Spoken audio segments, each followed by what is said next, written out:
அவர் என்ன இல்லைன்ட்டு போய் கேட்கும் பொழுது அங்க இருக்க சமணர்கள் வந்து சொல்லுவாங்க, உங்க சுவாமிக்கு தண்ணியில ஊத்துனா கூட அந்த விளக்கு எரியுமே அப்படின்னு சொல்லுவாங்க. அப்ப என்ன பண்ணுவார்னா, அந்த கமலாலய குளத்தோடைய தண்ணீரை மோந்து எடுத்துட்டு வந்து விளக்கிட்டு அந்த விளக்கு வந்து தீபமா எரிஞ்ச போது சுவாமிக்கு வந்து எந்த இடத்துலயுமே இறைவனை பொறுத்த வரைக்கும் அன்போட நம்ம என்ன செஞ்சாலும் சுவாமி அதை ஏற்றுப்பாரு. அத்தகையல நமிநந்தி அடிகள் தண்ணியில விளக்கிட்டதும் அந்த விளக்கு எரிஞ்சு அவருக்கு இன்னைக்கு முக்தி கொடுத்ததா ஐதீகம். அது மட்டும் இல்லாம தெய்வ சேக்கிழார். தெய்வ சேக்கிழார்னா நம்ம இப்ப படிச்சுட்டு இருக்க பெரிய புராணம்.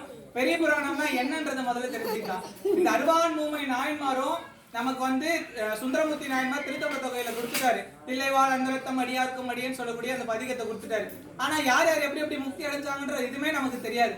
அப்ப இவருக்கு வந்து சுவாமி அனுகிரகம் பண்ணார். என்னன்னா, இவங்க எல்லாம் எப்படி முக்தி அடைஞ்சாங்கன்றத ஒரு நாயன்மாருக்கும் ஒரு வரலாறா கொடுத்து அந்த ஒரு வரலாறுலயும் 15-10 பாட்டுக்கு மேல கொடுத்து அவங்க இப்படியெல்லாம் சுவாமியை போய் முக்தி அடைஞ்சாங்கன்னு சொல்லி கூடிய இந்த பெரிய இந்த புராணத்தை தான் பெரிய புராணம் சொல்லுவாங்க. அதே மாதிரி அறுவான்மூமை நாயன்மார்ல 2 பேர் உட்காந்துட்டு இருப்பாங்க.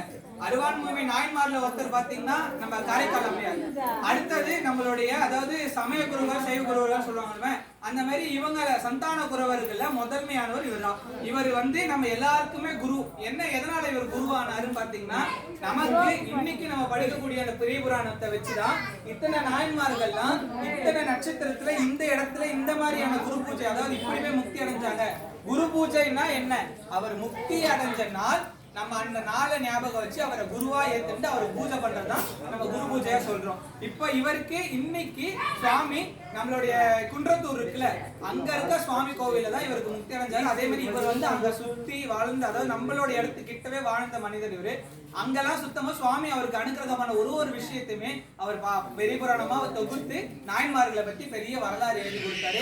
அத்தகைய பெருமாள் தெய்வ சேக்கிழார்னு சொல்லுவோம். அதே மாதிரி குருன்றதுனால தெய்வத்துக்கு ஈக்குவலா பார்த்திருக்கோம். தெய்வ சேக்கிழார், மாதா பிதா குரு, அதுக்கப்புறம் தான் தெய்வம்.